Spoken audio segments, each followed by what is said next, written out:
wabarakatuh. Waalaikumsalam warahmatullahi wabarakatuh. Semuanya apa kabar? Alhamdulillah luar biasa. Allahu Akbar. Oke. Sebelum kita mulai pembelajaran, dari ini kita mau baca doa. Mulai.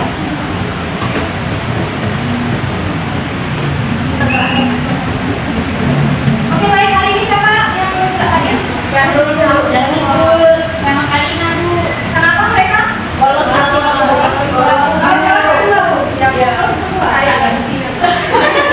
Emang pelajaran bolos? Iya Bu. Iya Bu. Kalian udah tahu hari ini mau belajar apa? Belum. Nah, kita masih belajar tentang umur atau biologis. Minggu kemarin kita sudah belajar tentang pengertian umur, ciri-ciri umur, sama klasifikasi umur. Lumut itu, ibu mau tanya, lumut itu biasanya hidup di mana? Di Tempatnya tempat. Itu merupakan karakteristik utama dari kehidupan umur. Selanjutnya klasifikasi umur itu ada berapa?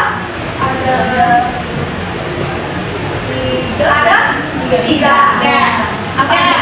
Nomor tanduk, berambut lari, berambut daunnya. Nah, minggu ini kita akan belajar mengenai reproduksi lumut, metagenesis lumut, dan juga peranan lumut dalam kehidupan sehari-hari. Sebelum itu, kalian simak video ini ya.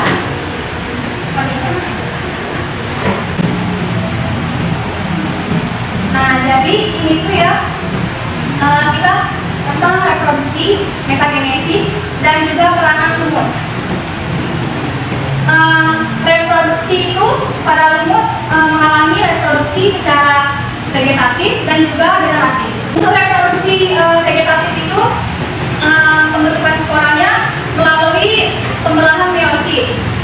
Sementara untuk reproduksi generatifnya melalui fertilisasi yang menghasilkan zigot, kemudian menjadi sporofit. Seperti yang lainnya. Ya, seperti di gambar ini juga. Kemudian metagenesis lumut itu mengalami pergantian atau pergiliran, yaitu generasi gametofit dan juga generasi saprofit atau sporofit. Tahapan-tahapan dari metagenesis itu yang pertama dari sini ya. Dimulai dari sini, yaitu sporanya berkecambah menjadi protonema. Ini protonema. Kelihatan enggak? Kelihatan. Nah, kemudian menjadi ini gametofit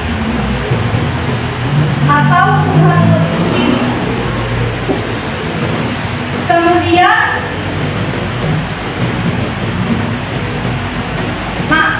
lumut ini menghasilkan dua alat kelamin, yaitu antheridium yang menghasilkan sperma dan juga anthegonium yang menghasilkan ovum.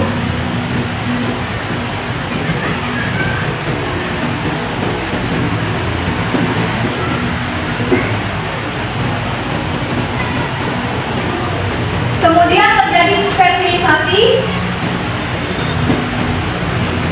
dan akan membentuk zigot. Nah, di sini zigot akan berkembang menjadi sporofit.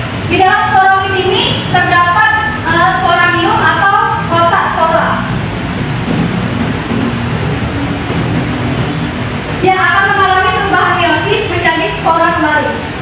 Dan begitu juga seterusnya. Siklus ini akan berulang. Ada juga peranan dari lumut. Yang pertama, lumut itu sebagai obat hepatitis. Salah satu contoh lumut yang sebagai obat hepatitis ini adalah lumut dari kelas Marchantia, yaitu Marchantia polymorpha.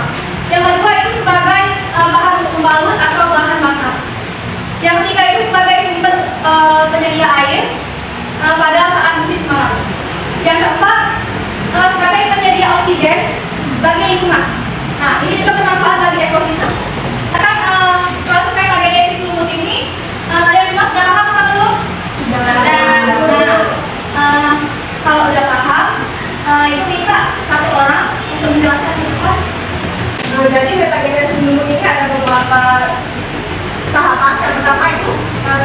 suaranya masih sama. Kalau suara masih sama akan tumbuh lama-lama menjadi fonema. Setelah melewati tahapan fonema, huruf ini akan semakin besar dan menjadi tumbuhan umum ya. Lalu tumbuhan umum ini dibagi dua, ada tumbuh jantan, ada tumbuh ya itu alat kelaminnya. Alat kelamin jantan itu menghasilkan sperma, alat kelamin perempuan ini menghasilkan sel. Setelah sperma dan ovum bersatu akan menghasilkan zigot. Zigot ini akan berkembang menjadi sporofit. Sporofit ini akan berkembang lagi menjadi di dalam sporofit itu ada sporanium atau kotak spora. Nah, dinamiknya ada di situ ada sporofit, lalu spora ini sama dan ini terus berkembang. Dari tumbuhan lumut itu ada antheridium dan juga antheridium. Selanjutnya ada peranan dari lumut yang pertama tadi apa? Menghasilkan oksigen. Boleh. Selanjutnya Untuk obat ada hepatitis. apa contoh spesiesnya? Marsantia. Marsantia. Marsantia yang kelima apa itu tadi mas apa? Marsantia. Hah? Marsantia. Marsantia le. Semuanya paham semua kan? Paham. Oke. Kalau gitu untuk minggu depan kita kuis ya. Ya tentang materi yang ini. Baik. Dari produksi, metagenesis dan juga Peranan. ada ya. Ya, Bu. Sama satu lagi kalian buat rangkuman tentang mekanisme metagenesis. Mungkin itu saja untuk hari ini. Terima kasih semuanya. Kalau ada salah kata ibu minta maaf pada orang tersebut. Mungkin cukup ini. Assalamualaikum warahmatullahi wabarakatuh.